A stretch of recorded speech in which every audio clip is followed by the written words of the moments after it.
Son is in 4th grade. School is only open on Mondays. The rest of the week he is home with me. They don't do virtual learning during the rest of the week. No Zoom calls are made. No teacher actually checks in. Homework at home is not to be sent back to the school, and instead they get a participation grade the following week if they tell their teacher they completed it. It's backwards, and your students aren't being graded for the work they actually do.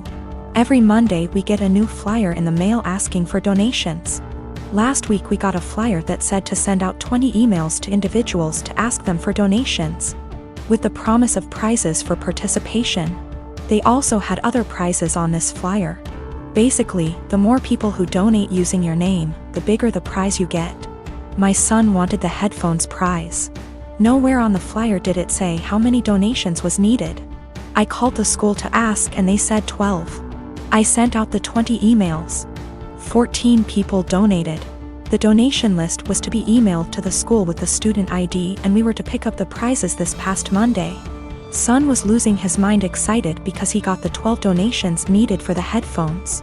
We walk in and they proceed to tell me and my son that he did not qualify for the prize because in order to be eligible, you needed to get those 20 donations. Apparently the prizes for donations started counting after you received the 20. They turned damn near every student away, not just my kid. So I sent the boy out with his father and pulled the teacher and principal aside to let them know that they got these kids' hopes up for absolutely nothing, and that all they accomplished was destroying the children's spirits by lying to their faces. I then told them that I was told by the secretary that he only needed 12 donations for those headphones. They said, "Sorry you feel that way.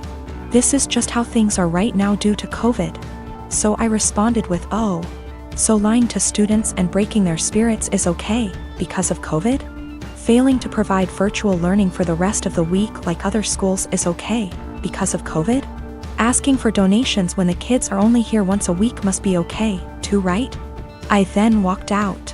Well, my son got the headphones in the mail today with a note from the superintendent that said, "I'm very sorry for the actions of the school system and the confusion formed around the donation drive.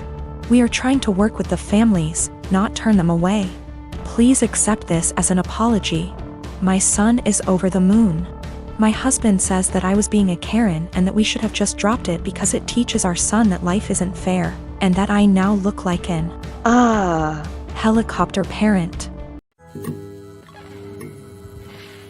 For the past 5 years, I volunteered for a mental health hotline. I'm deeply passionate about the hotline's work, and I've devoted huge amounts of time and energy to answering calls, training new volunteers, and fundraising. I've become close friends with many of the people I volunteer with, and I get a lot of joy out of helping people who don't have a lot of other support in their lives. I love this organization. I can't imagine my life without it. Today, the head of the organization sent out an email announcing that they've hired a new volunteer coordinator. The girl who relentlessly bullied me in high school and made my life a living hell. I was completely blindsided. I moved across the continent after graduating from high school, and I have no idea how or when this girl moved to my city. I doubt she applied for this job to deliberately antagonize me, since we've had no contact since graduation and all volunteers are anonymous. So it's just a terrible coincidence. But it still means I'm going to have to be working with a person who was unbelievably cruel to me. I really don't know what to do. Obviously, all of this was a long time ago, and it's possible she's cleaned up her act since high school. But I still hate the idea of even being in the same room as this girl. I've had her blocked on every platform for, wow, over a decade now. It looks like my only options are to A, tough it out and deal with this person coming back into my life, or B, quit the hotline after 5 years of service. I went for my regularly scheduled afternoon shift at the hotline, and the girl just happened to be there for some kind of orientation. I wasn't expecting her to be there, so I initially just kept my head down and ignored her. A little while into the shift, she came over to introduce herself, and genuinely didn't seem to recognize me. I've cut my hair and gotten glasses since high school, so that could have been it. It was a very brief interaction, and I didn't say anything to her in return, just nodded and smiled. After she left, I asked my shift supervisor if I could speak with her privately. I followed some of the advice here. Just letting her know that I have a history with this person and I'm not comfortable working with her directly. The shift supervisor was very understanding and said that she could arrange for me to only serve shifts when the girl isn't supervising. She also offered to let me schedule my shifts through her instead of through the girl, which I appreciated. Unfortunately, it seems like there will be an unavoidable level of casual interaction, given that the girl is working in the facility on a full-time, 9-to-5 basis. I think I'll be able to stick it out for now, but we'll see. The shift supervisor did ask me what I wanted to tell the girl. Vis-a-vis an excuse for my not wanting to be on shift with her, but I couldn't think of anything to say. So I left it up to her. I am 20 years old. I moved out on my 18th birthday and never looked back. I mostly moved out due to how strict my parents were. When I say strict, I don't mean something like home by 10 p.m. I mean, I wasn't allowed to have friends older than me, even by a few months. I wasn't allowed any guy friends. If I had a project to work on at school and got partnered with a guy, my mom would tell my teachers to make me do it alone. I was only allowed on my phone if someone, mom or dad, was there to monitor what I was doing. Weekdays my bedtime was 9 p.m. and weekends 9:30 p.m. I could only have sleepovers if it was at my house, and all of my friends have to be questioned to make sure they were clean, meaning they didn't have boyfriends, no tattoos, went to church, you get it. So you can imagine, I had literally 1 or 2 friends. By 18, I didn't have any plans, I just packed my stuff and left.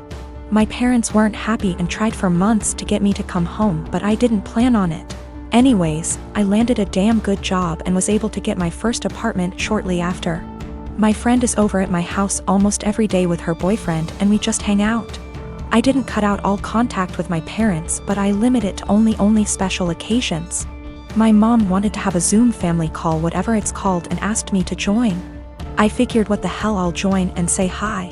As I'm talking to my little cousin, in the background you could see my friend's boyfriend come into the living room area. Everyone's face kind of froze and I didn't think much of it. My mom asked who it was and I told her, and she immediately gets annoyed. She started asking why he was leaving my bedroom, which he didn't.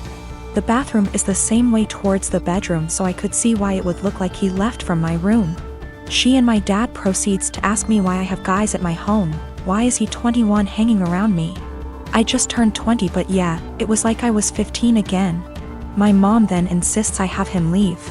At this point my friend and her boyfriend hears this and goes like, WTF? I didn't know what else to do but laugh. I said, are you out of your mind, and laughed some more. I realized they were serious and said my goodbyes and hung up. Later I started getting messages that my parents are upset I laughed at them and my family says it's in my best interest to apologize, because I was being an asshole for laughing. I laughed at them then hung up, so I thought it was rudish, especially after being told I was by my aunt as well. I'd feel terrible if I did such a thing, but someone did point out they'll never change their ways, so I think I might have to. You know, I've got no idea how to set boundaries, but I'm sure there's a few articles that can help me with that. I found out from my little cousin that my mom has been asking where I live, so now I'm kind of scared for that. Though not many know my address, if she asked the right people she might find out. I hope not. My friend came to me yesterday at lunch with screenshots of my boyfriend's Tinder profile. The pictures were all old photos, so I confronted him immediately, expecting to hear something like, yeah. I forgot to delete that. Which is cool. He denied being on Tinder at all, and my friend suggested that she make an account, set it to his specifications, and see if he turns up. And there's his profile. So, this means that my boyfriend has been active on Tinder within the past 2 weeks. I confronted him with this and he changed his story. Now he's saying that his friend has been using his account. He shows me his phone and says, look, I have nothing to hide. And of course the app is deleted. So I take his phone, download Tinder, log in with his Facebook and see that he has been active, albeit infrequently. There was one girl that he tried to meet up with back in May when I was out of town. The girl gave him her phone number, and even though he deleted whatever messages they exchanged, I still saw that he had her saved in his contacts. So that's about everything that I know. He either cheated on me or planned on cheating on me while I went out of town, and I'm sure this isn't the only time it's happened. This relationship is pretty much over. He is swearing up and down that it's not true. He doesn't use Tinder and he doesn't know this girl. I'm going crazy with how much he's outright lying. He seems so sincere, but I know what I saw. I can't listen to him deny this one more time.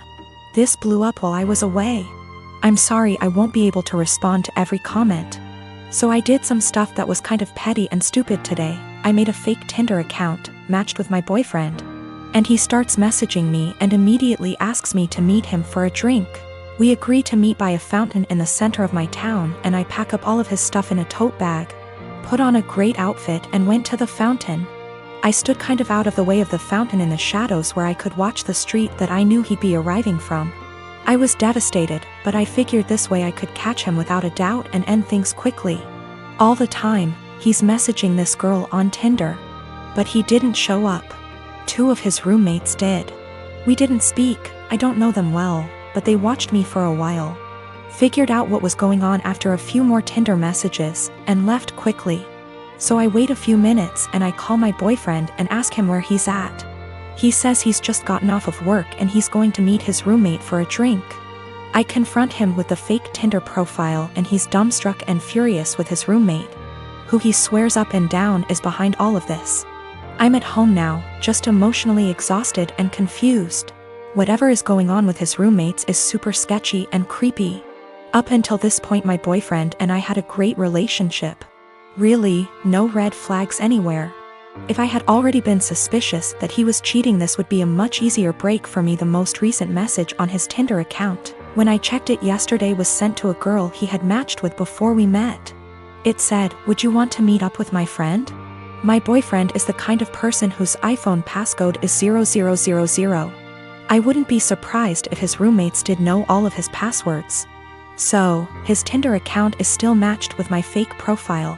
To me, that indicates that he probably isn't the person operating the Tinder profile. If it were him, wouldn't he have blocked the fake profile immediately? A lot of people have said that he probably sent his roommates to check things out for him. I can't write that off entirely, but my gut says that it isn't true. I just don't think it's very likely. When it comes to his roommates, I'm very concerned that they have been using his profile to trick women into meeting with them. The fact that his profile hasn't been deleted makes me worry that my boyfriend is in on this. So that's about where I'm at right now. I'm worried that all of them are working together to, at best, scam women, at worst, assault them, and my boyfriend is at least passively involved. Either way, I feel some responsibility to do a little more digging.